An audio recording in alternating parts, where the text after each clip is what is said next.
이봐 아가씨 면회 왔어? 아니면 오빠 보러 온 다방 레즈인가? 나랑 진하게 커피나 한잔 하지 그래?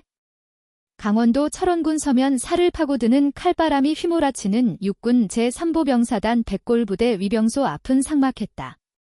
거친 흙먼지가 자욱한 도로 위 매끄러운 검은색 세단 창문 틈으로 묘한 흥분을 담은 사내의 눈빛이 끈적하게 파고들었다. 계급장은 중사였으나 상해 단추를 과감히 풀어헤친 채 규정을 어긴 사제 워커를 신은 꼴이 꽤나 위협적이고 불량해 보였다. 그의 이름은 최동석. 이 일대에서 놈의 그림자만 봐도 몸을 댈 만큼 그는 지독하고 위험한 악명을 떨치고 있었다. 허나 그 명성은 군인의 기계가 아닌 뒷골목 건달보다 더 저열하고 비릿한 욕망과 행실에서 비롯된 것이었다. 운전석의 윤서현은 마치 사냥감을 포착한 듯 천천히 고개를 돌려 최동석을 서늘한 시선으로 쏘아보았다. 라스 뒤에 숨겨진 눈빛은 알 수 없었지만 핸들을 든 그녀의 간절하고 하얀 손등 위로 분노의 핏줄이 파르르 돋아났다. 그녀는 대한민국 육군 중장이자 전설적인 707 특임대를 거쳐 피와 땀으로 별을 단 최연소 여성장군 그 자체였다. 허나 지금 위병소를 지키는 탐욕스러운 중사에게 그녀는 그저 먹음직스러운 먹잇감이거나 돈 꽤나 만지는 민간인 여자로 보일 뿐이었다. 지금 뭐라 했지? 윤서현의 목소리는 매혹적일 만큼 낮게 깔렸으나 그 안엔 수많은 사선을 넘나든 맹수의 살기가 짙게 배어 있었다. 하지만 알코올에 젖어 눈빛이 흐릿해진 최동석에게 그 치명적인 경고의 신호가 제대로 닿을 리 없었다. 그는 비열하게 킥킥대며 궤련을 바닥에 뱉어냈다. 귀 먹었어. 아줌마. 여긴 백골부대야. 아무나 엉덩이 흔들며 들어오는 곳이 아니라고 누굴 찾으시나? 딱 보아하니 아들놈은 아니고 숨겨둔 어린 애인이라도 만나러 와서 몸 달았나 보지. 최동석이 거친 손길로 차문을 툭툭 건드렸다. 그것은 팽팽한 신경전을 유도하는 노골적이고 위험한 도발이었다. 윤서현은 붉은 입술 사이로 짧은 한숨을 흘렸다. 휴가까지 내고 화려한 사복으로 위장해 이곳을 찾은 이유는 오직 하나뿐이었다. 조카 한우진 일병이 이 거친 곳에서 잘 버티고 있는지 남몰래 살피고 따뜻하게 안아주기 위함이었다. 계급장 하나로 부대를 발칵 뒤집어 놓는 짓 따윈 냉철한 원칙주의자인 그녀의 스타일이 아니었기 때문이다. 하지만 위병소에 도착하자마자 마주한 현실은 기대를 산산이 부수는 참담하고 불쾌한 광경이었다. 한우진 일병 면회다. 헛소리 말고 절차대로 안내해. 윤서현이 얼음장처럼 차갑고 단호하게 내뱉었다. 한우진이란 이름이 귀에 꽂히자 최동석의 짙은 눈썹이 기분 나쁘게 꿈틀거렸다. 한우진아, 그 답답한 고문관 새끼 당신이 그 녀석 이모쯤 되나? 어쩐지 놈도 기생오라비 마냥 반반하게 생겨 먹었다 했더니 최동석은 삐딱하게 허리에 손을 올리며 비웃었다. 그의 뒤편 초소 안에 겁에 질린 병사들은 숨소리조차 내지 못한 채 사색이 되어 떨고 있었다. 초병들은 최동석의 미친 짓을 말리고 싶어 했으나 짓눌린 공포 탓에 입술만 달싹일 뿐 감히 나서지 못했다. 최동석은 사단의 실세 김태영 대령의 금지오격. 외동아들이라는 절대적인 뒷배를 믿고 날뛰는 중이었다. 검문 좀 해야겠어? 트렁크 열어. 요새 아줌마들이 면회 핑계로 묘한 물건들을 반입하다 걸리는 꼴을 내가 한두 번 봤나 하니까? 최동석이 끈적한 시선으로 윤서현의 목선과 가슴 라인을 훑어내리며 중얼거렸다. 그것은 명백한 성희롱이자 더러운 권력남용이었다. 윤서현이 천천히 선글라스를 벗어던졌다. 드러난 눈동자는 심연처럼 깊고 서늘했으며 사냥감을 찢어발기 직전에 맹수처럼 번뜩였다. 검문조치 합법회 관등 성명부터 대고 근무 중 흡연 복장 불량 민간인 모욕까지 이게 백골부대 부사관의 수준이라니 기가 차는군. 윤서현의 날카로운 지적에 최동석의 얼굴이 흉하게 일그러졌다. 감히 일개 민간인 여자가, 그것도 고문관의 이모 따위가 날 가르치려 들다니 피가 거꾸로 솟았다. 이 여자가 정말 미쳤나? 얘야, 차 당장 돌려. 면회 거부야. 내 눈앞에서 당장 꺼지라고. 최동석이 피대를 세우며 고함칠 때 위병소 안쪽에서 지프차 한 대가 거칠게 먼지를 일으키며 급전차했다. 순찰 중이던 당직 사관이었다. 차에서 내린 상사는 살벌한 분위기를 감지하고 다급히 달려왔다. 최중사 대체 무슨 일이야? 아, 김 상사님. 이 아줌마가 검문도 거부하고 난동을 부리지 뭡니까? 아주 질 나쁜 진상이라고요? 진상. 최동석은 눈 하나 깜짝 않고 뻔뻔한 거짓말을 뱉어냈다. 김 상사는 난처한 기색으로 윤서현의 차가운 얼굴과 최동석을 번갈아 쳐다봤다. 그는 평소에도 연대장 아들이라는 최동석의 배경에 눌려 녀석을 전혀 통제하지 못하고 쩔쩔매는 약한 위인이었다. 윤서현은 더 이상 이 쓰레기들과 입을 섞는 건 시간 낭비라 판단했다. 그녀는 매끄러운 동작으로 휴대폰을 꺼내 들었다. 액정 위로 묵직하고 익숙한 이름이 떠올랐다. 제3보병사단장 박준호 소장. 이 판을 뒤집을 절대 권력의 이름이었다. 그는 윤서현의 임관 동기이자 풋내기 소위 시절부터 전장을 함께 구르며 속속들이 알고 지낸 오랜 인연이었다. 통화 버튼을 누르려던 찰나 윤서현의 하얀 손가락이 허공에서 잠시 멈칫하며 정지했다. 지금 사단장을 호출하면 이 썩어 빠진 중사놈 하나 매장시키는 건 일도 아니겠지만 부대 깊숙이 박힌 악습의 뿌리까지 뽑아내진 못할 거란 계산이 섰다. 그녀는 휴대폰을 다시 주머니에 미끄러뜨렸다. 난동이라 좋아. 이번엔 내가 참아주지. 한우진 일병이는 면회실로 안내나 해. 윤서현의 한 발 물러선 태도에 최동석은 비릿하게 코웃음을 쳤다. 이제야 주제 파악이 좀 되나 보군. 얘야, 김일병, 이 아줌마 면회실로 끌고 가. 딱 10분이다. 시간 되면 한우진 놈 끌고 와. 그리고 그 새끼한테 똑바로 전해. 오늘 내 기분 더럽게 만들었으니까 밤에 몸으로 때울 각오하라고. 최동석은 끈적하고 위협적인 눈빛을 번뜩이며 초소 의자에 나른하게 몸을 묻었다. 윤서현은 짙은 선글라스로 차가운 눈빛을 감췄다. 그녀의 붉은 입술 끝이 살짝 비틀리며 섬뜩한 미소를 그려냈다. 폭풍이 몰아치기 직전 숨막히는 정적과도 같았다. 검은 세단이 육중한 엔진 소리를 내며 위병소 차단기를 넘어 부대 심장부로 파고들었다. 연병장 너머에서 들려오는 거친 구호 소리는 윤서현의 고막을 찢는 듯한 썩어 문드러진 부대의 단면처럼 들렸다.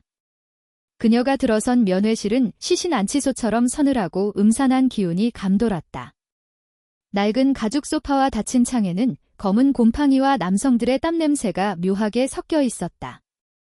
윤서현은 가장 어두운 구석에 자리를 잡고 조카를 기다렸다. 10분, 20분 흐르는 시간 속에서 최동석이 그녀의 인내심을 시험하듯 일부러 지체하고 있다는 사실이 뼈저리게 느껴졌다. 거의 30분이 되어서야 끽하는 소리와 함께 면회실 문이 열렸다. 그림자처럼 들어온 건 한우진이었다. 찰나의 반가움도 잠시 윤서현의 동공은 믿을 수 없는 현실을 마주하고 거칠게 흔들렸다.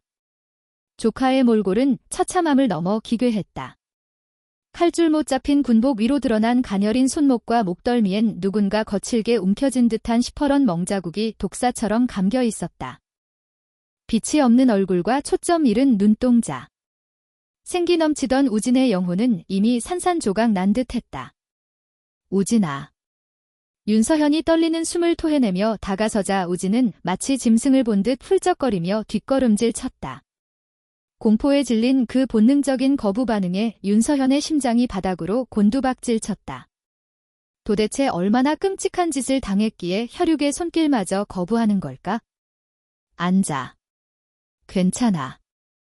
이모야. 윤서현은 속에서 치밀어 오르는 뜨거운 사리를 애써 삼키며 바들바들 떠는 우진을 부드럽게 소파에 앉혔다. 우진은 죄인처럼 고개를 처박은 채 거친 손가락만 불안하게 꼬았다. 얼굴이 반쪽이 됐네. 밥은 넘어가는 거니? 네, 잘 먹습니다. 백골. 우진의 대답은 영혼 없이 입력된 프로그램처럼 건조하고 기계적이었다. 윤서현이 우진의 차가운 손을 낚아챘다. 하얀 손등 위 살을 태운 담배꽁초 자국이 붉고 흉측하게 남아있었다. 순간 윤서현의 눈동자가 사냥감을 노리는 맹수처럼 서늘하게 빛났다. 어떤 새끼가 이랬어? 아닙니다. 훈련하다. 한우진 나 군인이야. 산전수전 다 겪은 내가 훈련 상처랑 고문 흔적도 구분 못할 것 같아. 윤서현은 조카의 눈을 뚫어지게 응시하며 낮게 으르렁거렸다. 말해. 최동석 그 인간 말종 지디지. 최동석이라는 이름 석 글자가 나오자마자 우진의 어깨가 감전된 듯 격하게 떨렸다. 그 처절한 공포 반응만으로도 대답은 차고 넘쳤다. 윤서현은 붉은 입술을 피가 맺힐 듯 세게 깨물었다.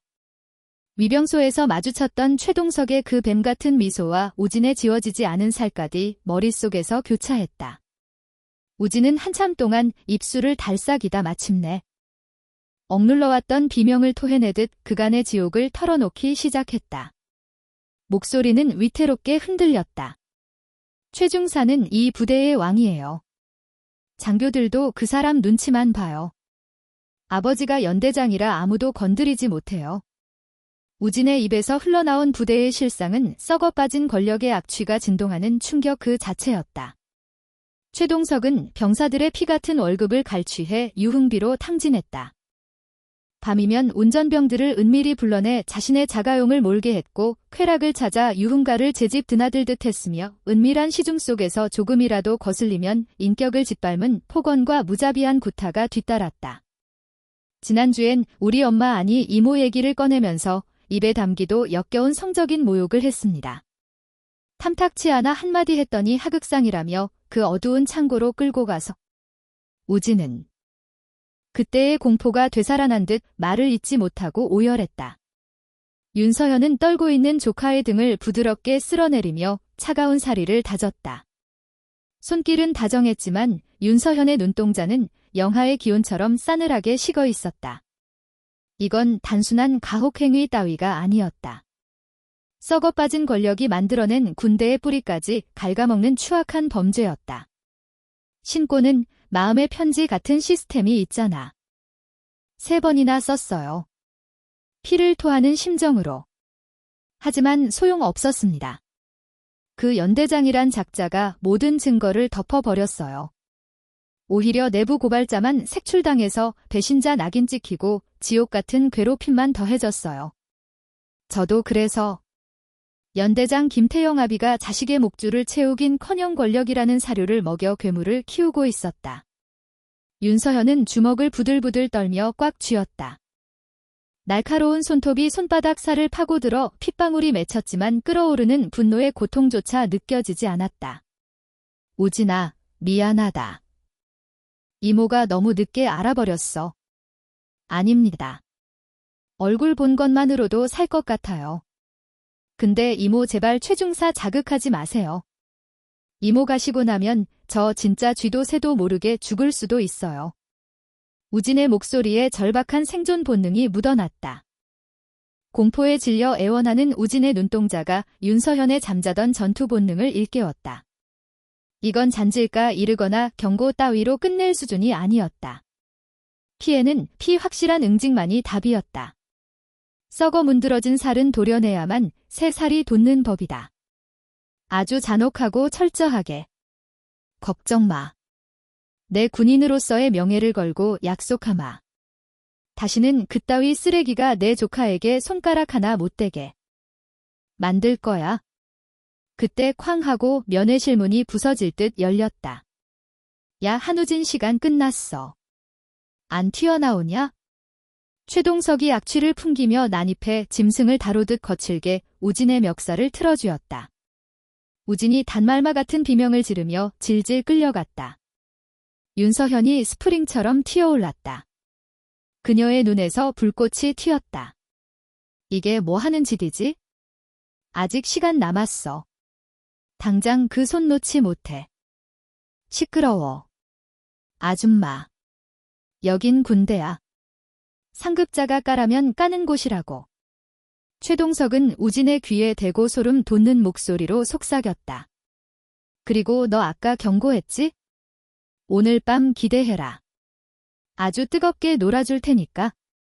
최동석은 우진을 바닥에 내동댕이 치며 윤서현을 향해 비열한 미소를 흘렸다. 아줌마도 그만 꺼지시지. 험한 꼴 당하기 싫으면. 윤서현은 물러서는 대신 서늘한 눈빛으로 최동석의 눈을 정면으로 쏘아보았다. 인내심의 끝자락이 타 들어갔다. 윤서현은 품 안에서 매끄러운 감촉의 스마트폰을 꺼내 들었다. 그녀의 가느다란 손가락이 망설임 없이 차갑고 단호하게 통화 버튼을 눌렀다. 신호음이 짧게 끊기기도 전에 수화기가 넘어서 다급한 응답이 터져나왔다. 충성, 사단장 박준호입니다. 팽팽한 긴장감이 감도는 저음의 목소리. 그것은 군인의 것이었다. 윤서현은 붉게 칠한 입술을 열어 최동석의 고막을 찌르듯 또박또박하고 서늘하게 뱉어냈다. 나다. 윤서현. 유중장님. 아니 선배님이 야심한 시각에 웬 일이십니까? 박준호 소장의 목소리가 미세하게 떨리며 당혹감을 드러냈다. 윤서현은 먹이를 노리는 맹수처럼 최동석의 눈을 똑바로 응시하며 속삭이듯 말을 이었다. 나 지금 자네 부대 위병소야. 그런데 자네 부하 중 최동석이라는 중사가 날 아주 자극적으로 대접해주는군. 민간인을 향한 저급한 모욕과 협박.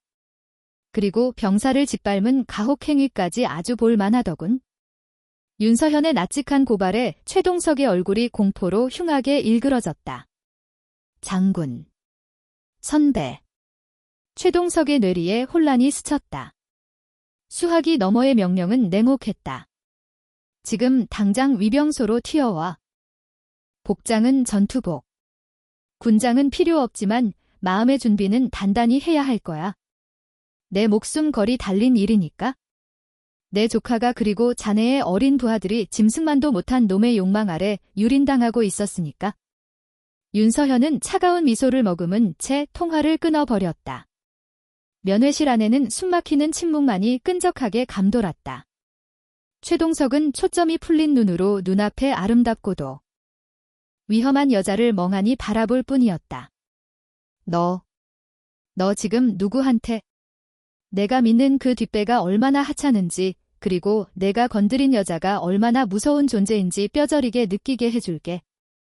윤서현이 유혹하듯 천천히 다가가 최동석의 가슴에 달린 명찰을 검지 끝으로 지그시 눌렀다 떼었다. 기대해도 좋아. 백고룡사 최동석 중사님. 공포가 공기 중에 스며들었다. 윤서현이 우아한 손짓으로 핸드폰을 내려놓는 그 사소한 동작 하나에도 최동석의 어깨는 감전된 듯 움찔거렸다. 하지만 그는 필사적으로 현실을 부정했다. 사단장에게 직통으로 전화를 걸어 명령할 수 있는 민간인? 그것도 이런 젊은 여자가 대한민국에 존재할 리 없었다. 그는 이것이 자신을 속이기 위한 치밀한 쇼라고 믿고 싶었다. 떨리는 입꼬리를 억지로 올리며 그가 빈정댔다. 참 아줌마 연기력 하나는 대종상이네. 섹시하기만 한 줄 알았더니. 박준호 소장님 이름은 어디서 주워들었나 본데 그분이 당신 같은 아줌마 부름에 달려올 남자로 보여? 최동석은 비틀린 웃음을 흘리며 애써 허세를 부렸다. 하지만 그의 목소리에는 숨길 수 없는 공포가 묻어났다. 한우진은 고개를 숙인 채 사시나무처럼 떨고 있었다. 이모의 위세가 대단하다 해도 눈앞의 악마가 뿜어내는 살기가 소년의 숨통을 조여왔기 때문이다. 윤서현은 도도하게 팔짱을 낀 채 그를 벌레 보듯 무시하며 출입문 쪽만 응시했다. 5분 붉은 입술 사이로 떨어진 것은 사형 선고와도 같은 짧은 한마디였다. 관사에서 여기까지 전속력으로 5분. 내 놈이 군복 입고 설치는 꼴을 볼 시간도 딱 그만큼 남았다는 뜻이야. 윤서현의 서늘한 경고가 최동석의 목을 죄어올 때였다. 쿠르릉. 멀리서 대지를 뒤흔드는 야수 같은 엔진음이 들려왔다. 그것은 평범한 세단이 아니었다. 분노한 지휘관을 태운 군용 차량이 아스팔트를 집어삼킬 듯 질주하는 굉음이었다. 위병소 박 김상사의 다급한 비명이 면회실의 정적을 찢었다. 위병소 정문 개방. 사단장님 차량이다. 공포에 질린 외침이었다. 최동석의 얼굴이 시체처럼 하얗게 질렸다. 쓰아. 타이어가 타는 매캐한 냄새와 비명 같은 마찰음이 고막을 때렸다. 검은색 세단이 위병소 앞을 가로막으며 멈춰섰다. 붉은 바탕 위 권력의 정점을 상징하는 두 개의 별, 성판이 성광처럼 번뜩였다. 사단장 박준호 소장의 관용차, 그 위협적인 자태였다. 뒷좌석 문이 부서질 듯 열리고 전투복 차림의 박준호 소장이 튀어나왔다. 강철 같은 지휘관의 위엄은 사라지고 그의 얼굴은 공포로 흥건히 젖어 있었다. 그는 미친 사람처럼 면회실을 찾았다. 박준호는 겁에 질린 병사들을 유령 취급하며 면회실 문을 쾅 하고 박차고 들어왔다. 면회실 문이 열림과 동시에 실내를 뒤흔드는 박준호 소장의 우렁찬 경례 소리가 터져나왔다. 그의 흔들리는 동공은 최동석도 한우진도 아닌 오직 소파에 다리를 꼬고 앉은 윤서현에게 꽂혔다. 제3보병사단장 소장 박준호, 윤 장군님의 호출을 받고 한달음에 달려왔습니다. 윤서현이 우아하게 몸을 일으켰다. 평범한 사복 차림이었지만 그녀의 전신에서 뿜어져 나오는 서늘하고도 관능적인 카리스마는 박준호 소장을 완전히 압도하고 있었다. 최동석의 사고 회로가 정지했다. 윤 장군. 윤서현은 여왕처럼 고고한 표정으로 박준호의 경례를 받아냈다. 쉬어. 예, 감사합니다. 박준호는 식은땀을 흘리며 부동 자세를 취했다. 최동석의 다리가 춤추듯 후들거렸다. 관약근이 풀릴 것 같은 공포에서 서 있기조차 힘들었다. 장군. 그것도 사단장이 벌벌기는 하늘 같은 선배. 눈앞이 캄캄해졌다. 내가 감히 누구에게? 아까 다방 내지? 절망이 그를 덮쳤다. 박 소장, 자네 부대는 위병소에서 방문객을 성희롱하고 쌍욕을 퍼붓는 게 정식 교육 과정인가? 윤서현의 날카롭고 섹시한 목소리가 최동석의 심장에 비수처럼 꽂혔다. 박준호의 얼굴은 피기가 싹 가셔 시체처럼 창백해졌다. 송구합니다. 입이 10개라도 할 말이 없사옵니다. 내가 707 시절 자네의 그 나약한 정신머리에 뭐라고 새겨졌지? 지휘관의 무능은 부하들을 개죽음으로 몬다고 했어. 저 따위 폐기물 하나 통제 못해서 내 부대를 난장판으로 만들어. 윤서현의 서늘한 일갈에 위엄이 있던 별 2개의 사단장이 죄인처럼 고개를 푹 떨구었다. 위병소 병사들과 김상사는 턱이 빠질 듯 경악했다. 감히 사단장님을 쥐잡듯 잡는 저 아름답고도 무서운 여자는 대체 누구란 말인가? 최동석은 본능적인 공포에 질려 뒷걸음질 쳤다. 당장이라도 증발해버리고 싶었다. 하지만 윤서현의 매혹적이면서도 살기 어린 시선이 그를 단단히 탐했다. 거기서 내 놈, 아비가 연대장이라고 떠들었나? 최동석은 목이 꽉 막힌 듯 새소리만 내며 입만 벙긋거렸다. 박 소장, 지금 당장 그 김태영 대령놈 호출해. 헌병대장 감찰참모까지 싹 다 불러들여. 오늘 밤 여기서 피해 심판을 열 테니. 예, 알겠습니다. 박준호가 식은땀을 흘리며 부관에게 다급히 고함을 질렀다. 얼마 지나지 않아 검은 세단 한 대가 거친 흙먼지를 폭풍처럼 일으키며 들이닥쳤다. 연대장 김태영 대령이었다. 그는 사단장이 위병소에 떴다는 급보에 심장이 덜컥 내려앉은 채 한달음에 달려온 터였다. 차에서 내린 김태영은 사단장의 차를 확인하곤 안도의 한숨을 쉬었으나 곧 얼어붙은 사단장과 그 곁에 선 고고한 자태의 낯선 여자를 보고 의아했다. 그는 아직 윤서현이라는 재앙이 닥친 줄 꿈에도 몰랐다. 김태영은 허둥지둥 달려와 박준호에게 거칠게 경례를 붙였다. 대령 김태영입니다. 사단장님 예고도 없이 이곳엔 어인 일이십니까? 그 순간 그의 시야 구석에 철렁하게 떨고 있는 아들 최동석의 모습이 박혔다. 놈이 또 사고를 쳤음을 직감했지만 늘 그랬듯 자신의 권력으로 덮으면 그만이라 여겼다. 이 녀석이 또 실수를 한 모양입니다. 사단장님, 제가 뼈저리게 교육하겠습니다. 아직 애가 철이 덜 들어서. 김대령. 박준호가 서리 같은 목소리로 말을 잘랐다. 지금 분위기 파악이 안 되나? 당장 인사드려. 육군 중장 윤서현 장군님이시다. 김태영의 눈알이 튀어나올 듯 거대하게 확장되었다. 중장. 그것도 살아있는 전설인 707의 윤서현 장군이라니. 김태영의 떨리는 시선이 그녀에게 꽂혔다. 윤서현은 도도하게 팔짱을 낀 채 벌레를 보듯 그를 내려다보고 있었다. 자네가 그 대단한 망나니를 키운 김태영인가? 자식 농사 아주 기가 막히게 지었어. 군대를 지들 놀이터로 만들고 말이야.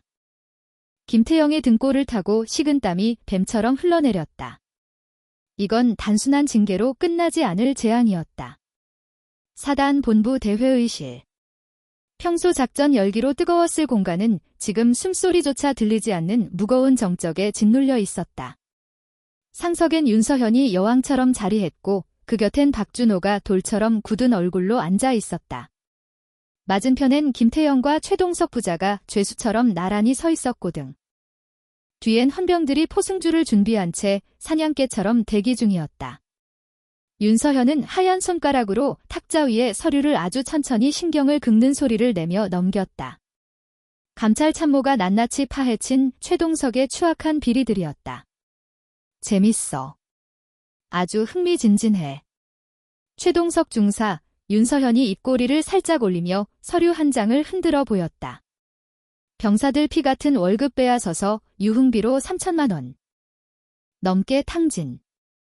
게다가 근무 시간에 관용차 끌고 강원랜드니 룸살롱이니 아주 신나게 돌아다녔군. 그녀의 붉은 입술에서 나오는 죄목 하나하나가 쇠창살 없는 감옥행 티켓이었다. 최동석은 목이 꺾인 듯 고개를 쳐졌다. 오만하던 기세는 온데간데 없고 도살장 끌려온 짐승처럼 눈동자만 불안하게 굴릴 뿐이었다. 그리고 한우진 일병에 대한 악질적인 가혹행위. 윤서현의 목소리가 지옥에서 울리듯 낮게 깔렸다. 그녀의 시선이 옆에 앉은 우진에게로 부드럽게 옮겨갔다. 헌병들의 보호 속에 위태롭게 앉아있는 아이. 우진아, 지금 여기서 토해내. 저 쓰레기가 내 몸과 영혼에 무슨 짓을 저질렀는지 낱낱이. 우진은 손톱이 살을 파고 들도록 주먹을 꽉 쥐었다. 든든한 이모의 존재. 그리고 눈앞에 펼쳐진 단죄의 현장이 그에게 힘을 주었다. 최중사는 심심풀이 장난감처럼 저를 행정반으로 호출했습니다. 저를 개처럼 엎드리게 해 인간 의자라며 그 위에 올라타 담배를 피웠습니다. 뜨거운 담배꽁초를 제 맨살인 목덜미에 비벼 끄기도 했습니다. 듣는 이들의 얼굴이 경악으로 일그러졌다. 인간의 탈을 쓴 짐승만도 못한 짓이었다. 운전 중에도 기분 나쁘다며 핸들을 꺾어 죽이려 했고 어커시는 발로 제 머리통을 걷어찼습니다. 아파서 쓰러진 제게 꾀병이라며 군장 구보를 시키고 기절한 저를 짓밟으며 우진은 흐느끼며 말을 잇지 못했다. 듣고 있던 박준호가 격분하여 탁자가 부서져라 주먹을 내리꽂았다. 이런 미친 새끼가. 내 놈이 그러고도 군복 입을 자격이 있어? 백골부대 간부가 부하를 지키진 못할 망정 고문을 즐겨? 천둥 같은 호통에 최동석은 다리가 풀려 털썩 주저앉았다. 자, 잘못했습니다. 사단장님, 제발 한 번만 용서를. 제가 잠시 귀신이 들렸었나 봅니다. 그는 이마가 깨지도록 바닥에 머리를 처박으며 비굴하게 울부짖었다. 그러곤 지푸라기라도 잡듯 옆에 선 아버지 김태영의 바지단을 부여잡고 매달렸다. 아버지, 제발 저 좀 살려주세요. 네. 제가 죽을 죄를 졌어요. 아버지. 김태영의 얼굴은 이미 죽은 사람처럼 흑빛으로 변해 있었다. 아들의 비명소리가 들리지 않을 만큼 그의 세상은 이미 종말을 맞이하고 있었다. 모든 게 끝이었다. 그는 타 들어가는 목소리로 마지막 구명줄이라도 잡으려는 듯 윤서현의 서늘한 눈빛을 마주했다. 윤 장군님, 제 못난 자식놈이 저지른 사단입니다. 다 제 훈육이 부족했던 탓이죠. 허나 혈기 왕성한 나이 아닙니까? 폐쇄적인 군 생활의 압박감을 이기지 못해 잠시 엇나간. 그래요. 단순한 실수였습니다. 윤서현의 붉은 입술 사이로 싸늘한 냉소가 터져나왔다. 그녀가 천천히 몸을 일으키자 제복의 주름마저 날카롭게 곤두섰다.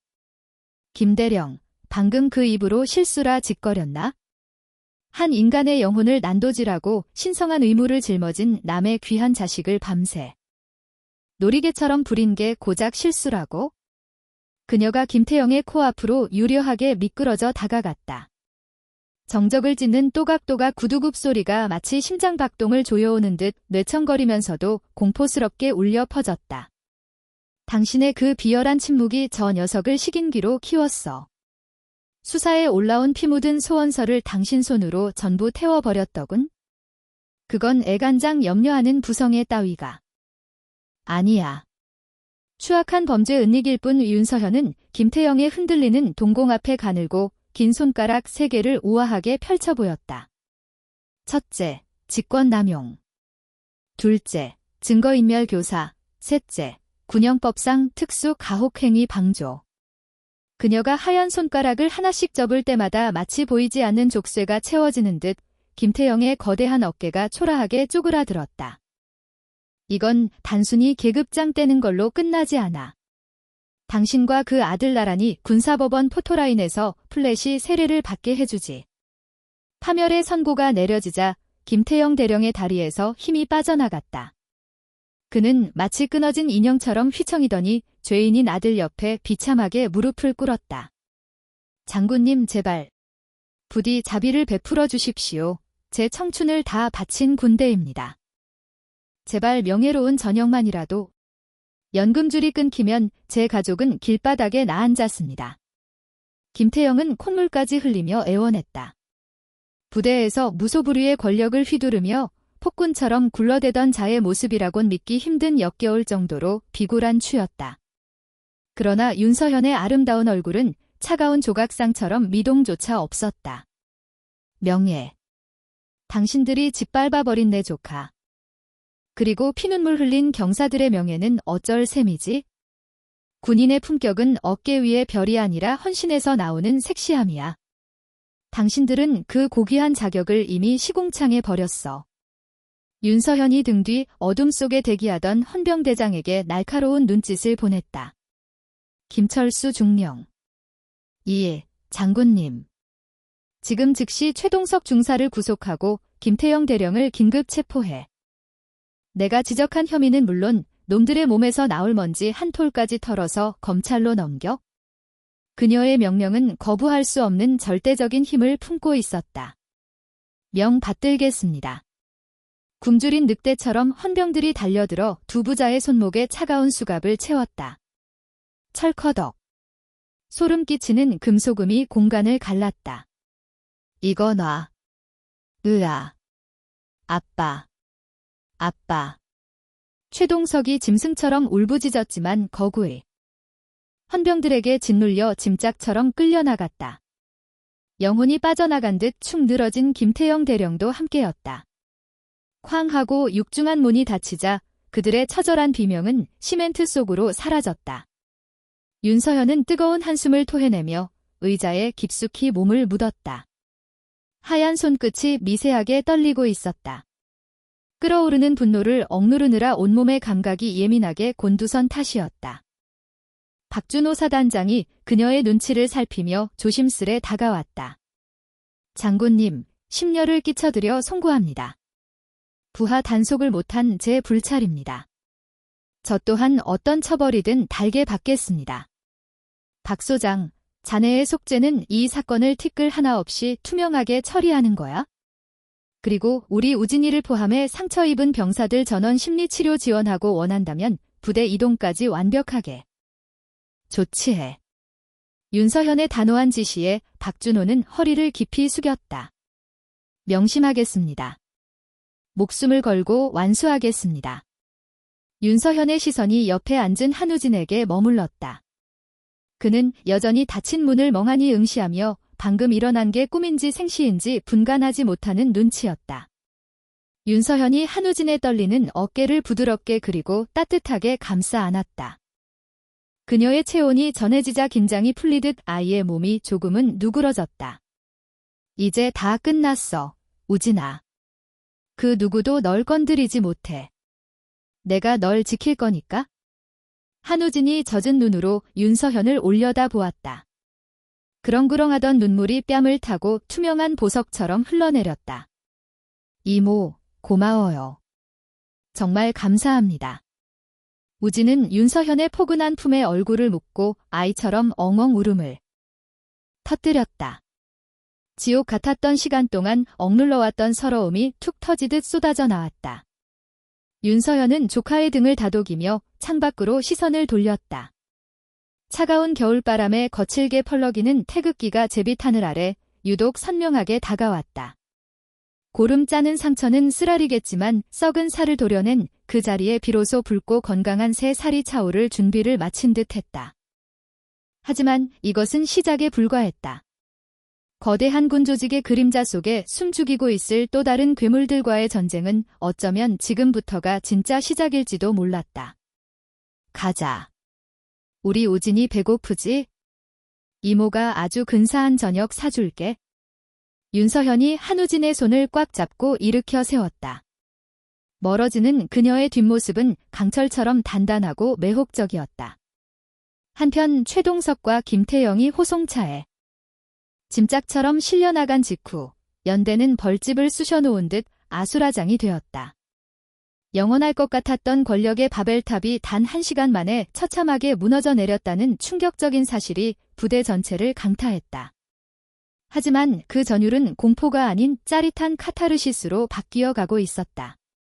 곧이어 사단 본부의 특명으로 헌병 수사관들이 연대장실과 최동석의 은밀한 아지트를 급습했다. 압수수색은 마치 첩보 영화의 한 장면처럼 전광석화 같이 그리고 무자비하게 이루어졌다. 윤서현 중장의 서늘한 감시가 있다는 사실 하나만으로 수사관들은 거침없이 칼을 휘둘렀다. 굳게 닫혀있던 최동석의 방문이 뜯겨나가자 헌병들의 입에서 기막힌 탄식이 터져나왔다. 이게 다 뭡니까? 여기가 군대입니까? 룸살롱입니까?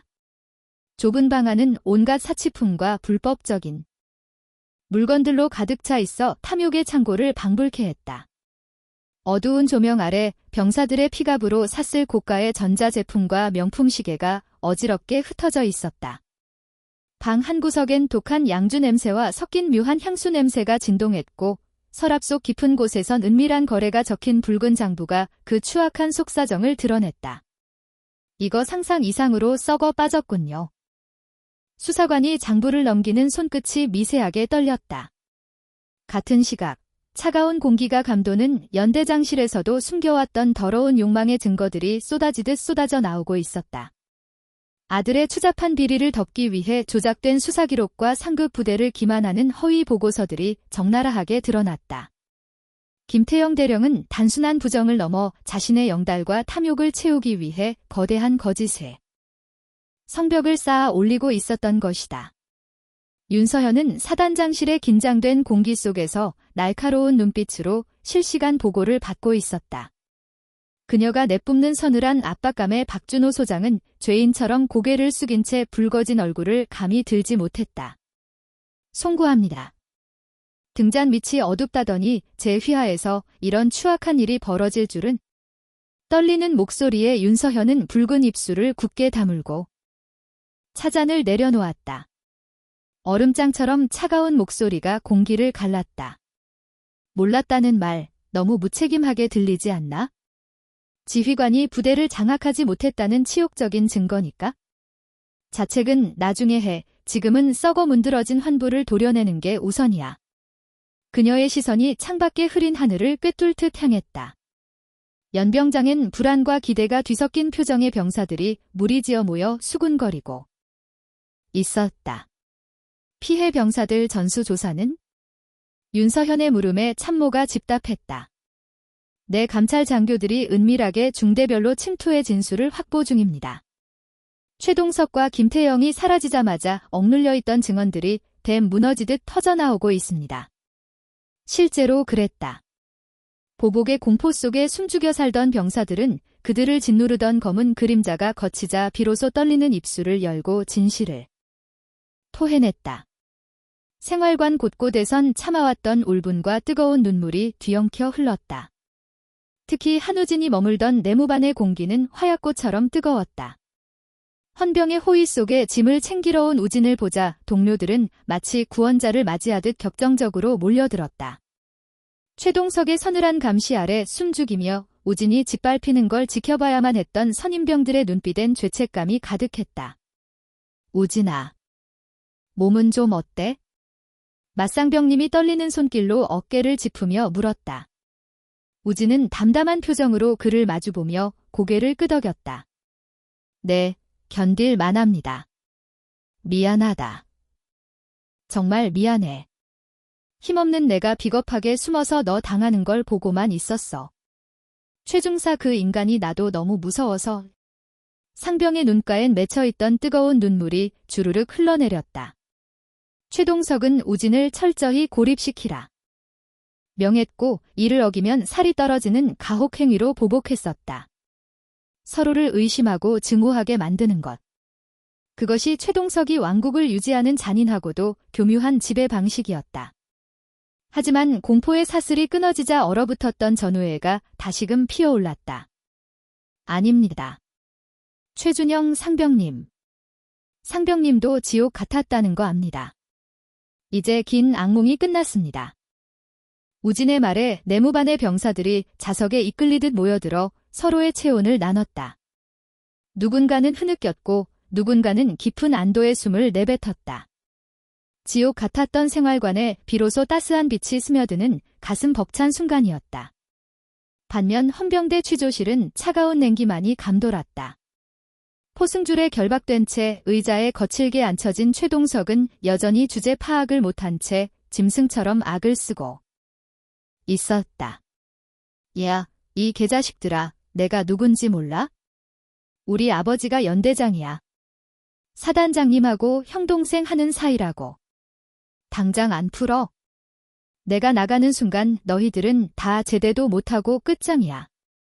수사관은 기가 차단 듯 비소 섞인 허웃음을 흘렸다. 최동석 중사, 아직도 달콤한 꿈속을 헤매나 본데? 당신의 그 대단한 아버지, 지금 바로 옆방에서 조서 쓰느라 손에 땀 좀 흘리고 계시거든? 혐의가 산더미라 아마 오늘 밤을 꼬박 세워도 모자랄 판이야. 뭐라고? 개소리 하지 마. 우리 아빠가 왜 잡혀? 천하의 김태영 대령이라고. 최동석이 발작하듯 고함을 질렀지만 수사관은 지루하다는 듯 넥타이를 느슨하게 풀며 책상 위 녹음기 버튼을 눌렀다. 자, 이제 몽상에서 깨어날 시간이야. 특수폭행, 공갈, 협박, 군용물 절도, 근무지 이탈. 다 외우기도 힘들군. 게다가 내 아버지 김태영 대령은 널 감싸려다 직권남용과 범인도피 교사죄까지 덤으로 얹어졌어. 수사관이 두툼한 서류 뭉치를 최동석의 면전에 거칠게 내던졌다. 이게 너희 부대 병사들이 쓴 피 맺힌 진술서다. 100장이 넘어. 이 정도면 넌 군인이 아니라 그냥 양아치 조폭 두목이야. 이제 상황 파악이 좀 되나? 그제야 최동석의 눈동자가 지진난 듯 흔들렸다. 절대 무너지지 않을 것 같았던 아버지라는 거대한 성벽이 산산조각 났다는 공포가 척추를 타고 올랐다. 그러면 저는 이제 어떻게 되는 겁니까? 어떻게 되긴? 군사 재판받고 육군 교도소 직행이지. 그곳에 가면 너처럼 곱게 자란 놈들을 아주 살가지 애써주는 거친 형님들이 줄을 서 있을 거다. 몸 관리 잘해야 할 거야.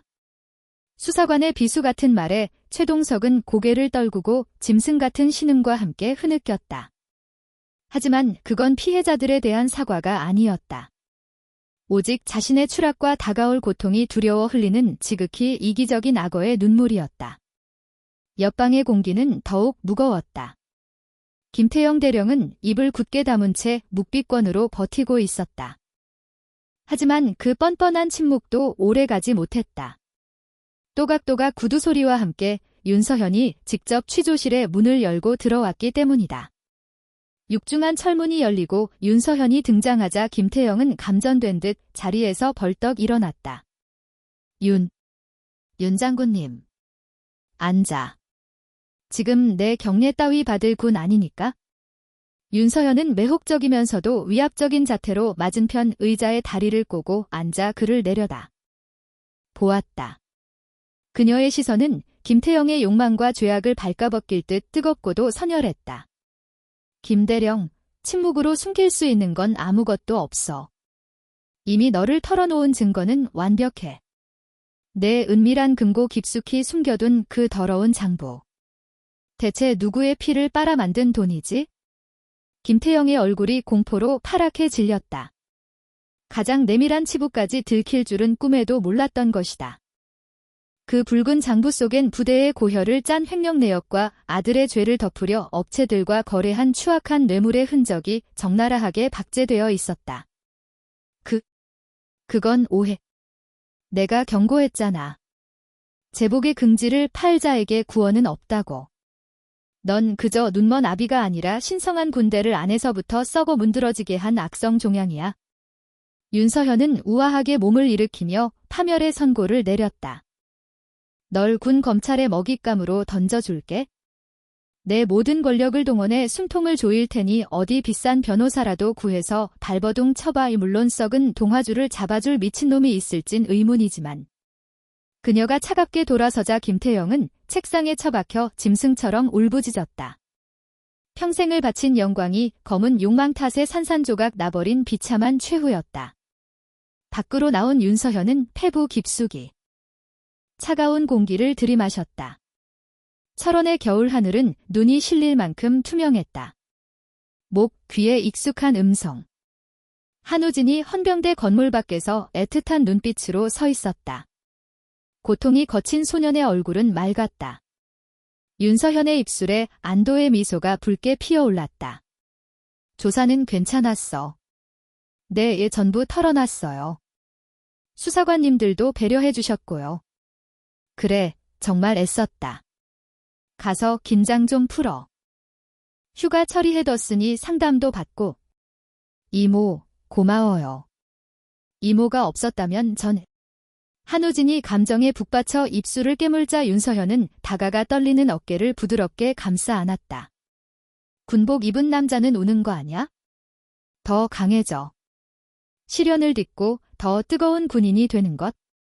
그게 날 기쁘게 하는 유일한 길이야. 백골. 명심하겠습니다. 한우진이 눈물을 훔치며 절도 있게 경례를 올렸다. 제법 군인다운 모습이었다. 윤서현은 경례를 받으며 가슴 깊이 새겼다. 이 아이와 이 땅의 꽃 같은 청춘들이 다시는 더러운 욕망에 짓밟히지 않게 하겠노라고. 그것이 내가 별을 단 이유이자 기꺼이 감당해야 할 아름다운 십자가라고. 일주일이 흐르자 백골 부대엔 다시 평온이 깃들었다. 김태영 연대장은 즉각 파면되어 철창 신세가 되었고 최동석 중사 또한 포승줄에 묶여 군사재판의 심판대에 올랐다. 신임 연대장과 함께 부대의 썩은 관행을 도려내는 대수술이 시작되었다. 윤서현은 서울 복궈도 미룬 채 철원에 남아 그 과정을 예리하게 감시했다. 그녀의 목표는 단순한 처벌을 넘어 병든 시스템을 뿌리째 뜯어고치는 것이었다. 사단장실엔 팽팽한 긴장감이 감돌았다. 박준호 소장을 포함한 참모진이 숨죽인 가운데 대책 회의가 열렸다. 이번 비극을 거울 삼아 예하 부대의 무기명 소원 수리를 정기적으로 실시해 병사들의 목소리를 듣겠습니다. 또한 간부들의 갑질과 사적 심부름을 원천 차단할 비밀 한라인을 개설하겠습니다. 접수된 내용은 사단장인 제가 직접 하나하나 챙길 겁니다. 박준호 소장의 결기 어린 보고에 윤서현이 만족스러운 듯 고개를 끄덕였다. 훌륭해. 하지만 시스템보다 중요한 건 사람의 마음가짐이야. 지휘관들의 머릿속부터 뜯어야 해. 병사를 소모품 취급하는 썩은 간부들은 진급심사에서 모조리 걸러내. 지시대로 하겠습니다. 아, 김태영과 최동석에 대한 군검찰의 중간 수사 결과입니다. 박준호가 긴장된 손길로 두툼한 파일을 건넸고 윤서현은 매의 눈으로 서류를 훑어내렸다. 역시 나였다. 김태영에겐 탐욕스러운 횡령과 뇌물수수 등 10여 개의 죄가, 최동석에겐 병사들을 짓밟은 가학적인 폭행과 갈취 등 화려한 범죄 목록이 줄줄이 엮여 있었다. 검찰 반응은 워낙 악질적인 사건이라 여론이 들끓고 있어 법정 최고형을 때리겠다는 기세입니다. 무엇보다 윤 장군님께서 눈을 부릅뜨고 계신데 감히 누가 대충 수사하겠습니까? 좋아. 재판 잡히면 보고해. 그들이 파멸하는 꼴을 내 두 눈으로 직접 확인해야겠어. 회의를 마친 윤서현은 한우진이 몸을 추스르고 있는 국군병원으로 향했다.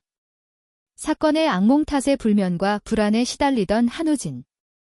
경쾌한 문을 열자 침대에 기대어 책을 넘기는 그의 모습이 들어왔다. 창백했던 볼에 어느새 옅은 홍조가 돌아와 있었다. 이모. 한우진이 책을 덮으며 해사하게 웃었다. 그래. 컨디션은 좀 어때? 한결 가벼워요. 악몽도 안 꾸고 푹 자요. 의사 선생님이 곧 퇴원해도 좋다고 하셨습니다. 잘 됐네.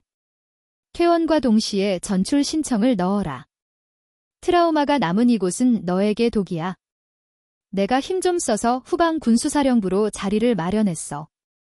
윤서현의 통보에 한우진의 눈동자가 흔들렸다. 전출이라니. 하지만 마음에 안 드니? 그게 아니라 도망치는 것만 같아서요. 동기들은 남는데 저만 살 길 찾아 떠나는 게 비겁하게 느껴집니다. 순수한 고민의 윤서현은 짐짓 놀란 기색을 비쳤다. 그 끔찍한 연극에서 꺼내주겠다는데 남겨진 이들을 먼저 챙기다니. 미련할 만큼 순수한 녀석이었다. 이건 비겁한 회피가 아니야? 넌 상처받은 영혼이고 충분히 위로받을 자격이 있어. 내 동기들도 내가 그 악마들의 잔재 속에서 신음하는 걸 결코 바라지 않을 테지. 가서 보란듯이 건강해져서 제대하는 게 오히려 그 친구들을 위한 복수이자 구원이야. 한우진은 젖은 눈동자로 허공을 응시하다 천천히 고개를 끄덕였다. 알겠습니다. 이모 뜻대로? 아니, 가서 더 치열하게 살겠습니다. 정적을 깨고 병실 문이 조심스런 노크와 함께 열렸다. 긴장된 기색으로 들어선 이들은 한우진의 동기들이었다. 그들의 거친 손엔 투박한 음료수 박스와 과자 봉지가 들려 있었다. 너희가 여길 어떻게... 한우진의 얼굴에 화색이 돌았다. 동기들은 윤서현의 압도적인 아우라에 홀린 듯 경례를 올리려 했지만 그녀가 부드러운 손짓으로 제지했다. 취열, 난 잠시 바람 좀 쐬고 올 테니 뜨거운 우정 나누도록 해. 윤서현은 묘한 미소를 남기며 병사들을 위해 자리를 비켜주었다. 복도의 차가운 공기 속에서 닫힌 문틈으로 새어나오는 병사들의 웃음소리가 그녀의 귀가를 간지럽혔다. 그제야 꽉 조여있던 가슴에 틈이 풀리며 뜨거운 혈류가 도는 기분이었다. 저 풋풋한 웃음을 지켜내기 위해 군인이 그리고 내가 존재하는 것이었다. 며칠 뒤 707의 전설 윤서현 장군이 차가운 눈빛으로 참관하는 가운데 군사법원에서 최동석과 김태영의 첫 공판이 열렸다. 법정엔 숨막히는 긴장감이 맴돌았다. 피고인석의 두 남자는 처참하게 무너져 있었다. 최동석은 거친 삭발머리에 수의를 걸쳤고 김태영 또한 계급장이 뜯겨나간 초라한 죄수복 차림으로 떨고 있었다. 군검찰관의 날카로운 목소리가 공소사실을 낭독했다. 최동석의 추악한 욕망과 악행이 낱낱이 까발려질 때마다 방청석의 가족들은 치밀어 오르는 분노를 토해냈다. 한 어머니는 피멍든 가슴을 치며 오열했다. 피고인 최동석은 우월적 지위를 이용해 병사들을 유린하고 인격을 말살하였으며 검찰관의 일갈이 법정의 공기를 무겁게 짓눌렀다. 최동석은 죄인처럼 고개를 처박은 채 입술만 달싹였다. 판사의 서늘한 신문이 이어졌다. 피고인, 모든 혐의를 시인합니까? 최동석이 떨리는 목소리로 간신히 내뱉었다. 네, 인정합니다. 피고인 김태영. 아들의 타락을 알고도 이를 덮고 은밀히 동조한 혐의를 인정합니까? 김태영은 거친 숨을 삼키며 힘겹게 입을 열었다. 인정합니다. 자식 농사를 망쳤습니다.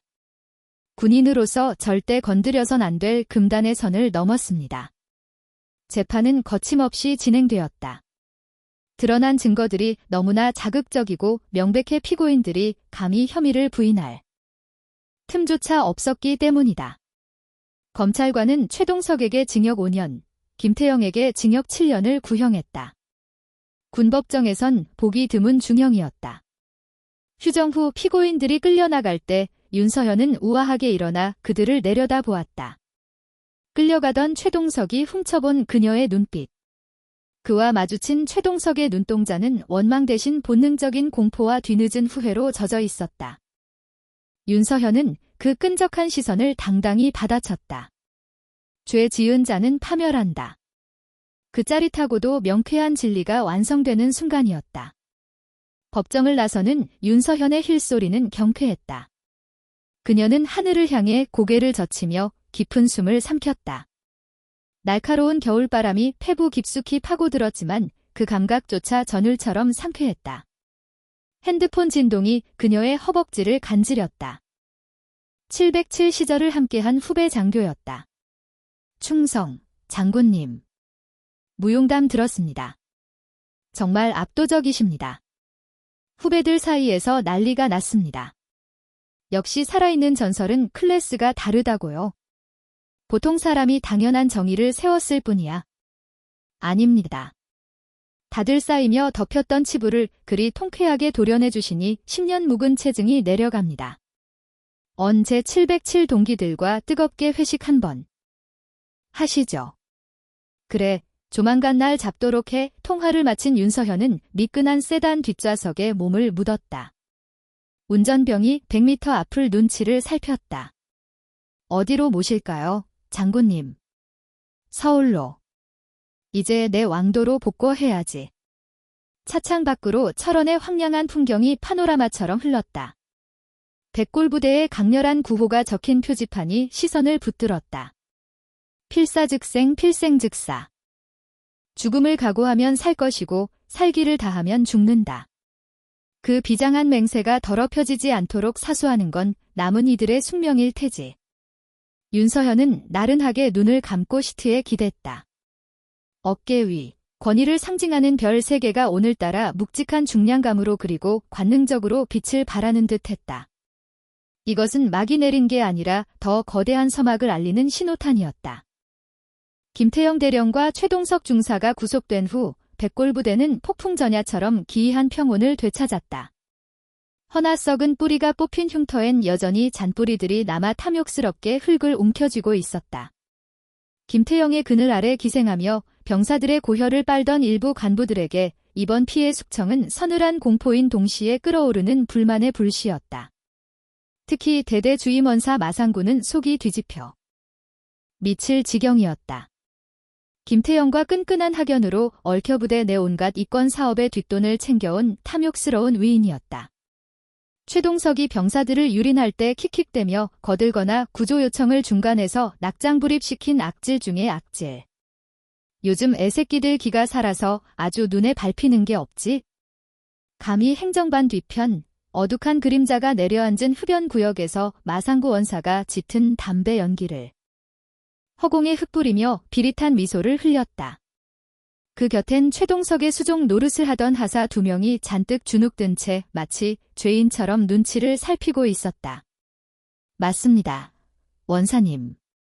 지난번 헌병대에서 입을 놀렸던 그 녀석들, 요즘 아주 기고만장해서 상전 노릇을 하려듭니다. 목소리 톤만 조금 높여도 바로 신고하겠다고 거품을 물고 달려듭니다. 추잡한 꼬라지라니. 군대가 아주 오합지졸 당나귀 군대가 다 됐어? 윤서현인지 뭔지 하는 그 여자가 제 집 안방처럼 휘젓고 다니는 통에 애꿎은 우리만 생고생을 하는 거지.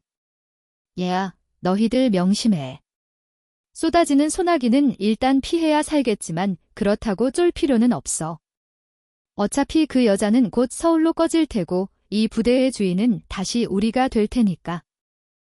마원사의 눈동자가 먹이를 노리는 뱀처럼. 음습하고 욕망에 차 번들거렸다. 그는 살아남기 위해선 내부 고발자들을 철저히 외딴섬처럼 고립시켜 공포에 질려 스스로 입을 닫게 만드는 방법뿐이라 확신했다.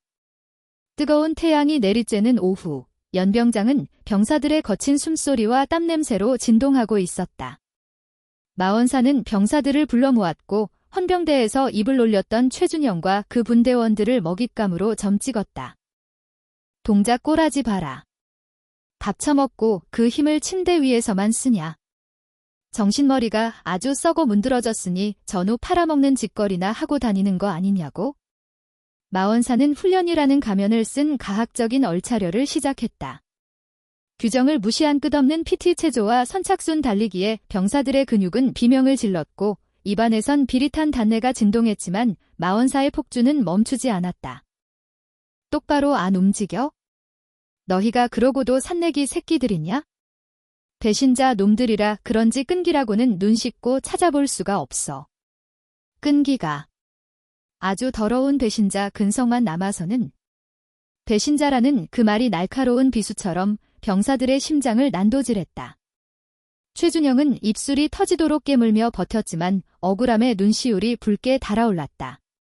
정의를 위해 내민 손에 돌아온 건 이토록 집요하고 은밀한 괴롭힘뿐이었다. 절망적인 순간, 바로 그때였다. 전원, 동작 그만. 확성기 없이도 공기를 찢을 듯 날카롭고 묵직한 음성이 연병장의 소음을 단숨에 잠재웠다. 마원사와 병사들의 시선이 홀린 듯 본부석으로 빨려 들어갔다. 그곳엔 칼같이 다림질된 정복을 입은 윤서현 중장이 차가운 아우라를 뿜으며 서 있었다.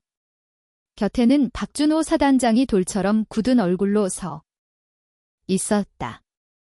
윤서현은 아직 서울로 떠나지 않고 그들을 지켜보고 있었던 것이다. 그녀는 아직 이 부대에 썩은 고름이 남아있음을 본능적으로 감지하고 기습적인 방문을 감행한 것이었다. 마원사는 등골이 서늘해지는 것을 느끼며 허둥지둥 경례를 올렸다. 충성. 주임원사 마상구입니다. 윤서현은 단상을 내려와 우아하지만 위압적인 걸음걸이로 아주 천천히 마원사를 향해 다가왔다. 또각또각 흙바닥을 지지직이는 그녀의 군화 소리가 들릴 때마다 마원사의 심장은 조여들듯 쿵쿵거리며 바닥으로 곤두박질 쳤다. 원사, 지금 이 가학적인 훈련의 명분이 뭔가? 그게 병사들의 기초체력 증진과 정신무장을 시키던 중이었습니다. 정신무장이라? 자네 사전엔 배신자라는 모욕적인 단어가 정신교육 용어로 등재되어 있나 보지. 윤서현의 예리한 지적에 마원사의 눈동자가 지진이라도 난 듯 요동쳤다. 젠장, 다 듣고 있었어. 그것은 병사들의 전우애와 단결을 강조하려다 보니 저도 모르게 다소 거친 표현이 튀어나왔습니다. 단결이라? 범죄자를 감싸고 피해자의 목을 조르는 게 자네가 짓거리는 단결인가? 윤서현의 시선이 마원사의 눈을 뚫을 듯 파고들었다. 그것은 707 시절 수많은 테러리스트들의 숨통을 끊어놓기 직전에 보이던 서녀라고도 치명적인 눈빛이었다. 마원사는 목이 졸린 듯 숨이 턱 막혀왔다. 자네, 김태영 대령과 꽤나 끈적한 사이라지? 부대 매점 운영권 입찰 뒤에서 더러운 뒷돈이 오간다는 제보가 내 귀에 들어왔는데 저 전혀 사실 무근입니다. 저는 정말 억울합니다. 억울하다 하니 차라리 다행이군. 지금 막 헌병대에서 자네의 지저분한 계좌 내역을 확보해서 오는 중이니 조만간 그 억울함을 해명할 스릴 넘치는 기회가 생길 거야. 윤서현의 말이 채 끝나기도 전에 어둠 속에 숨어있던 헌병들이 맹수처럼 달려들었다. 마원사는 다리에 힘이 빠져 그 자리에 털썩 주저앉을 뻔했다. 원사 마상구, 뇌물수수, 공금 횡령. 그리고 특가법 위반 혐의로 긴급 체포한다. 헌병들의 차가운 수갑이 마원사의 손목을 결박했다. 연병장을 가득 메운 수백 명의 병사들이 숨죽여 그 짜릿한 광경을 지켜보았다. 최동석에 이어 부대를 갉아먹던 또 하나의 거대하고 추악한 암세포가 도련해지는 순간이었다. 윤서현은 긴장감에 얼어붙은 병사들을 향해 천천히 몸을 돌렸다. 전체, 차렷. 그녀의 낮지만 힘있는 구령에 병사들이 본능적으로 움직였다. 나는 오늘 비겁함이 아닌 용기를 선택한 자들이 진정한 주인공이 되는 군대를 만들기 위해 이 자리에 섰다. 불의 앞에 눈 감고 침묵하는 건 군인의 미덕이 아니라 직무유기다. 너희가 어렵게 꺼낸 그 뜨거운 용기가 헛되이 식지 않도록 내가 끝까지 책임지고 지켜보겠다. 윤서현의 따스한 시선이 상처 입은 최준영에게 닿았다. 그녀는 매혹적인 옅은 미소를 지으며 무언의 긍정을 보내주었다. 그 순간 최준영의 눈가에 맺혀있던 뜨거운 눈물이 볼을 타고 주르륵 흘러내렸다. 그것은 더 이상 비참한 서러움이 아닌 가슴 벅찬 감동의 눈물이었다. 박준호 사단장. 이 중장님. 지금 이 시간부터 전 예하 부대의 모든 간부들에 대해 대대적인 직무 감찰을 실시해 관행이라는 역겨운 이름으로 포장된 모든 부조리를 낱낱이 파헤쳐 단 한 놈의 예외도 허용하지 않는다. 명심하겠습니다. 즉시 시행하겠습니다. 박준호 사단장의 결의에 찬 복명이 연병장을 뒤흔들었다. 처참하게 끌려가는 마원사의 축 늘어진 뒷모습을 보며 병사들은 그제야 춥고 길었던 겨울이 가고 따스하고 자유로운 봄이 오고 있음을 온몸으로 실감했다. 윤서현은 707 시절적을 섬멸할 때 단 한 번도 망설임이나 자비를 보인 적이 없었다. 하물며 믿음을 배신하고 전우의 등에 칼을 꽂는 내부의 적들에게 베풀 아량 따위는 그녀의 사전에 존재하지 않았다. 그리고 한 달 후 국방부 고등군사법원 대법정. 최동석과 김태영의 운명을 가를 결심 공판의 막이 올랐다. 사건의 무거운 무게를 증명하듯 법정은 취재진의 뜨거운 열기와 피해 장병 가족들, 그리고 인권단체 회원들의 팽팽한 긴장감으로 빈틈없이 메워졌다. 김태영 측은 이번 재판에 모든 생사를 걸고 덤벼들었다. 그는 거액을 들여 전 예우를 노린 거물급 변호사들로 구성된 그야말로 철옹성 같은 초호화 변호인단을 구축했다. 군사법원 판사 출신의 변호사는 뱀처럼 매끄럽고 교묘한 논리로 김태영의 죄를 희석하려 들었다. 존경하는 재판장님. 피고인 김태영은 오로지 조국을 위해 뜨거운 피를 바쳐온 헌신적인 군인입니다.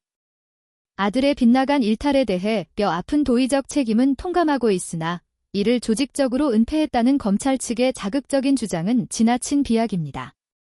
또한 뇌물수수 혐의 역시 부대 살림을 위한 관행적인 윤활유였을 뿐 사리사욕을 채우려는 탐욕스러운 의도는 결코 없었습니다. 변호사의 나긋나긋한 궤변이 방청석 곳곳에서 거친 야유가 터져나왔지만 그는 눈 하나 깜짝하지 않고 뻔뻔하게 말을 이어갔다. 무엇보다 피해자를 자처하는 한우진 일병의 진술은 앞뒤가 맞지 않아 그 신빙성이 현저히 떨어집니다. 한 일병은 부대 생활에 겉돌던 관심병사였으며 선임인 최동석에 대한 비틀린 열등감과 악의로 진실을 교묘하게 난도질하고 있습니다. 피해자를 가해자로 둔갑시키는 소름 끼치도록 전형적인 수법이었다.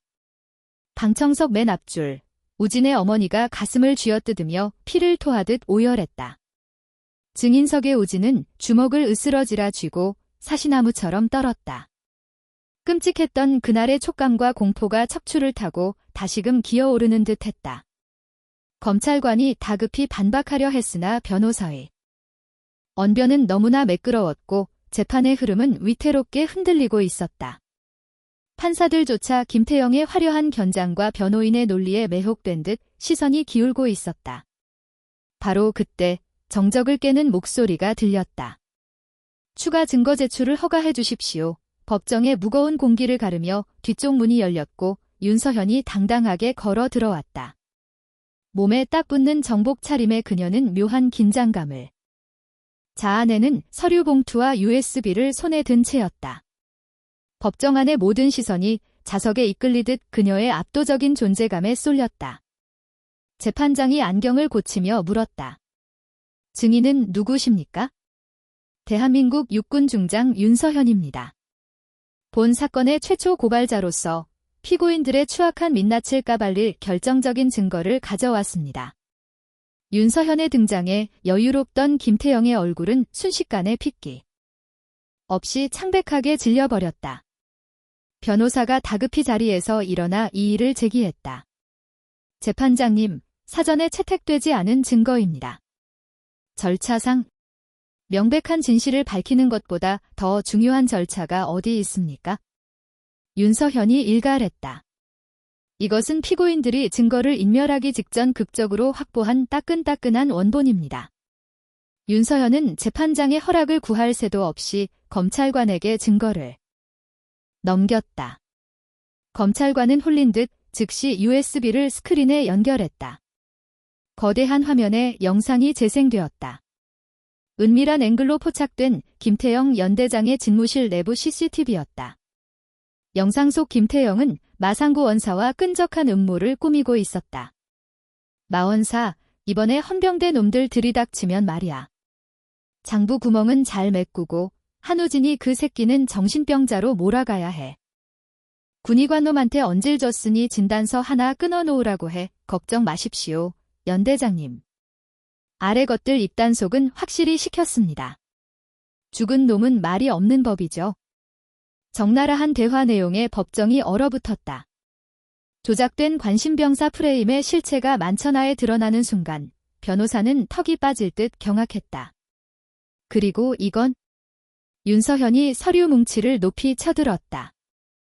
최동석 중사가 유흥업소 밀실에서 법인 카드를 흥청망청 긁어댄 내역과 그날 밤 동석했던 업자들의 자백서입니다. 그들은 김태영에게 뇌물과 향응을 바치고 납품권을 따냈음을 실토했습니다. 법정은 분노의 도가니로 변해 폭발 직전이었다. 이게 군인이야? 깡패 새끼들이지. 저런 기생충들을 우리 세금으로 먹여 살렸다니. 방청객들의 울분이 고성으로 터져나왔다. 재판장이 다급히 의사봉을 두드렸지만 흐름은 이미 걷잡을 수 없이 기울어 있었다. 윤서현은 증언대에 서서 벌레를 보듯 싸늘한 눈빛으로 김태영과 최동석을 내려다보았다. 저는 707 특임대에서 사선을 넘나들었습니다. 적의 총구 앞에서도 눈 하나 깜짝 안 턴 우리 병사들이 왜 가장 안전해야 할 내무반에서 상관이란 작자들에게 공포에 떨며 숨죽여야 합니까? 그녀의 목소리는 차분했지만 듣는 이들의 심장을 파고드는 묵직한 힘이 있었다. 진정한 적은 박에만 있지 않습니다. 자신의 탐욕과 안위를 위해 부하들을 짓밟고 권력을 사유하는 당신들. 바로 당신들이야말로 우리 군대를 안에서 갉아먹는 주적입니다. 윤서현은 재판장을 향해 정중히 고개를 숙였다. 존경하는 재판장님, 부디 이 땅에 피 끓는 청춘들이 군복을 입은 것을 후회하지 않도록 아직 정의가 시퍼렇게 살아있음을 증명해 주십시오. 일벌백계로 다스려 다시는 이런 비극이 되풀이되지 않도록 엄중한 심판을 내려주시길 간곡히 바랍니다. 윤서현의 호소가 끝나자 방청석에서는 뜨거운 박수갈채가 터져나왔다. 우진은 벅차오르는 눈물을 훔치며 이모의 등을 바라보았다. 그 어느 때보다 강인하고 가슴 설레도록 자랑스러운 뒷모습이었다. 김태영은 깊은 절망 속에 고개를 떨구었다. 모든 영광이 끝났음을, 더 이상의 꼼수는 통하지 않음을 깨달았다. 최동석은 옆에서 짐승처럼 흐느끼며 아버지의 옷자락에 매달렸지만 김태영은 매몰차게 아들의 손을 뿌리쳐 버렸다. 판사들은 무거운 표정으로 휴정을 선고하고 합의에 들어갔다. 피말리는 1시간이 흐르고 마침내 운명의 판결을 내리기 위해 재판부가 다시 법정으로 들어섰다. 법정은 서늘한 침묵과 함께 팽팽한 긴장감에 잠겼다. 지금부터 판결을 선고합니다. 재판장의 엄숙하고 낮은 목소리가 공간을 갈랐다. 피고인 최동석, 징역 7년에 처한다. 판사의 눈빛은 매서웠다. 피고인은 잔혹하게 부하를 유린했고 끝내 반성의 기미조차 보이지 않는 파렴치함을 보였다. 피고인 김태영, 징역 10년에 처한다. 지휘관의 책무를 배신하고 거대한 권력으로 범죄를 은폐 조작한 죄질이 극히 불량하다. 뇌물수수액 또한 전액 추징한다. 예상보다 훨씬 무거운 정의로운 중형이었다. 방청석에선 뜨거운 환호가 터져나왔다. 한우진의 어머니는 격한 감정에 휩싸여 감사합니다를 외치며 바닥에 주저앉았다. 최동석과 김태영은 헌병들의 거친 손길에 이끌려 끌려나갔다. 등 뒤로 꽂히는 날카로운 비난과 야유는 그들이 평생 감내해야 할 처참한 지옥의 서막이었다. 법정을 나선 윤서현에게 기자들이 파도처럼 몰려들었다. 눈부신 플래시 세례 속에서도 그녀는 고혹적인 냉정함을 잃지 않았다. 한 말씀 부탁합니다. 그녀가 붉은 입술을 굳게 다문 채 멈춰섰다. 이것은 승리가 아닙니다. 무너진 정의가 비로소 숨을 쉬게 된 것뿐입니다. 제발 최동석 같은 또 다른 희생자 한우진이 없도록 군은 살을 도려내는 고통을 감내해야 합니다. 그녀는 인파를 뚫고 한우진에게 다가갔다. 퉁퉁 부은 눈에 우진이 떨리는 손으로 경례를 올렸다. 이모, 고맙습니다. 고생했어, 우진아. 이제 지긋지긋한 악몽은 정말 끝이야. 오늘 저녁은 내가 좋아하는 삼겹살에 소주 한잔 할까? 윤서현이 매혹적으로 미소 지었다. 천을 썼던 장군의 가면을 벗고 다정한 이모의 얼굴로 돌아온 순간이었다. 차에 오르며 윤서현은 눈부신 하늘을 올려다 보았다. 구름 사이로 햇살이 쏟아졌지만 그녀는 직감했다. 빛이 강렬할수록 그 아래 숨은 그림자도 더욱 짙고 은밀하다는 것을. 어딘가에서 신음할 또 다른 병사들을 위해 그녀의 고독한 싸움은 계속될 것이다. 한편 육군 교도소의 밤은 살을 애는 듯 유난히 길고 스산했다. 철저히 고립된 이곳은 계급장 대신 차가운 죄수 번호만이 존재했다. 265번. 동작 빨리 해. 아주 빠져. 굵직하고 위협적인 목소리가 좁은 감방을 울렸다. 구석에서 바닥을 닦던 최동석이 소스라치게 놀라며 허리를 폈다. 죄송합니다. 똑바로 하겠습니다. 최동석의 얼굴은 공포와 구타로 엉망이 되어 있었다. 터진 입술과 멍든 눈가? 밖에서는 연대장 아들이라며 떵떵거렸던 악마 중사였지만 이곳에선 흉악범들 사이에서 먹잇감으로 전락한 나약한 신입일 뿐이었다. 같은 방을 쓰는 거구의 수감자가 비릿하게 웃으며 최동석의 뒤통수를 쳤다. 얘야, 동서. 너 밖에서 애들한테 인간 의자 시켰다며? 여기서도 해봐, 우리도 좀 앉아보게. 형님, 그건 아이. 새끼가 아직도 자기가 중사인 줄 아나? 살벌한 눈빛에 눌린 최동석은 결국 바닥에 비참하게 엎드렸다. 수감자가 그의 등 위에 육중하게 털썩 앉아 다리를 꼬았다. 척추를 짓누르는 무게와 함께 끔찍한 비참함이 밀려왔다. 자신이 한우진과 수많은 병사에게 저질렀던 가학적 행위들이 날카로운 부메랑이 되어 되돌아오고 있었다. 어둠이 깔리고 소등되자 최동석은 모포를 뒤집어 쓰고 숨죽여 오열했다. 아버지는 독방에 갇혀 만날 수도 없었고 그를 찾아오는 사람은 아무도 없었다. 내가 도대체 무슨 짓을 한 거지?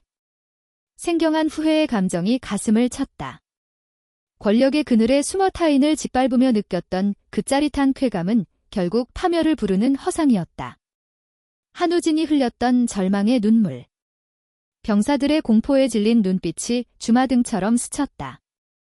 그는 어둠 속에서 떨리는 손을 응시했다. 이 손으로 타인을 유린했다는 사실이 끔찍한 족쇄처럼 느껴졌다. 죄송합니다.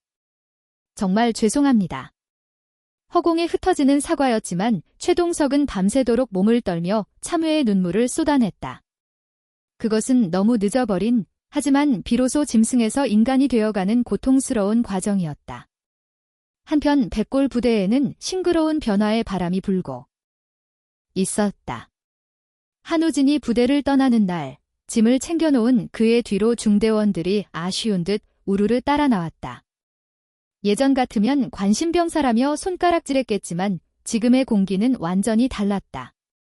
우진아, 가서 아프지 말고 건강해라. 너 덕분에 우리도 숨통 트였다. 진짜 고맙다. 최준영 상병이 한우진의 손을 꼭 잡았다. 우진은 쑥스러운 미소를 지었다. 다들 몸 조심하십시오. 저 때문에 부대가 시끄러워진 것 같아서 죄송합니다. 소리는 무슨. 내가 낸 용기 덕분에 부대가 천국이 됐어.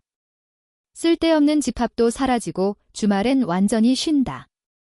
내가 진정한 영웅이야. 동기들이 한우진의 등을 따뜻하게 두드려 주었다. 위병소 앞에는 윤서현의 세단이 조용히 대기하고 있었다. 약속대로 그를 데려다 주기 위해 온 것이다. 차에 오르기 직전 한우진은 잠시 멈춰 뒤를 돌아보았다. 선명한 백골 마크가 박힌 위병소.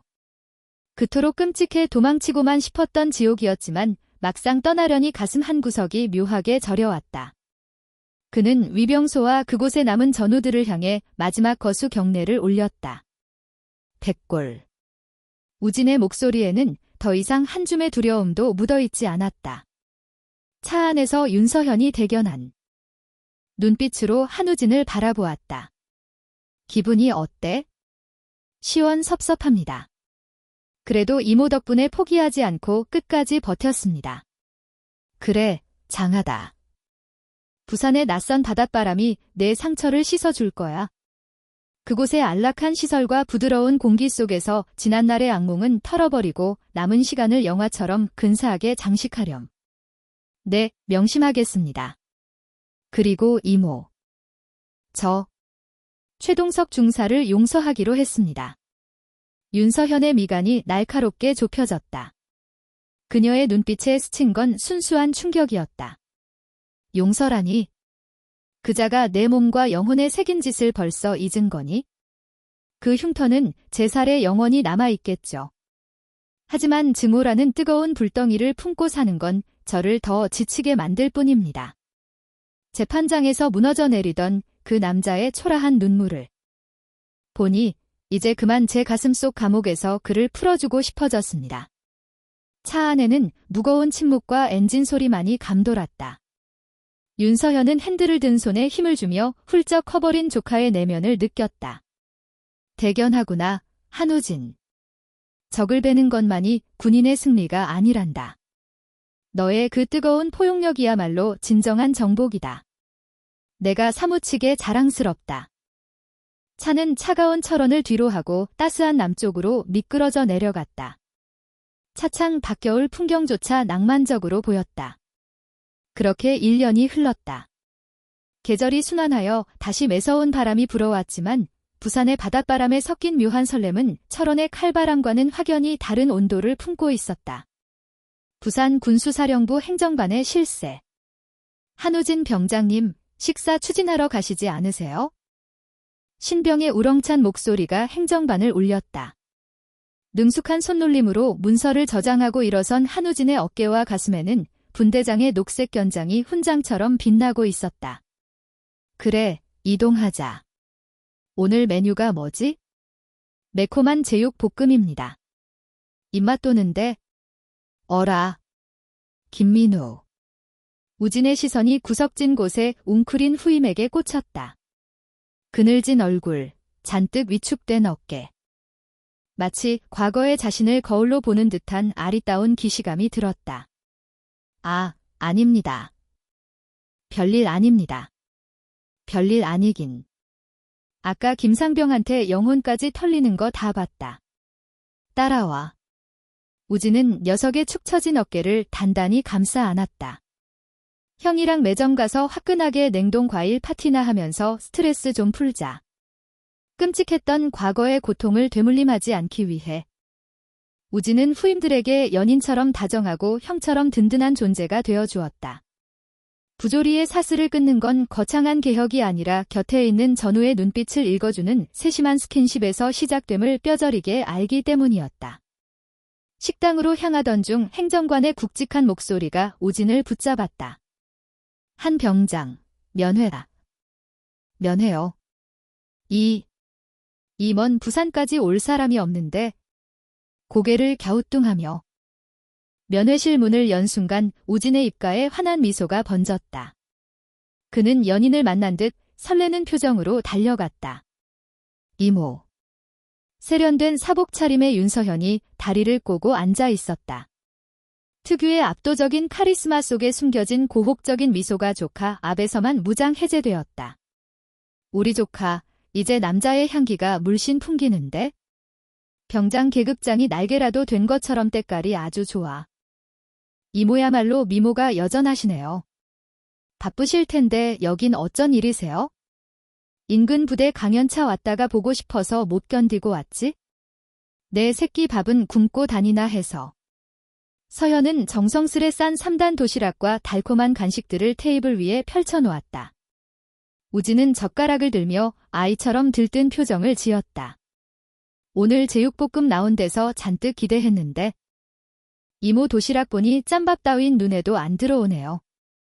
둘 사이엔 꿀처럼 달콤한 대화가 오갔다.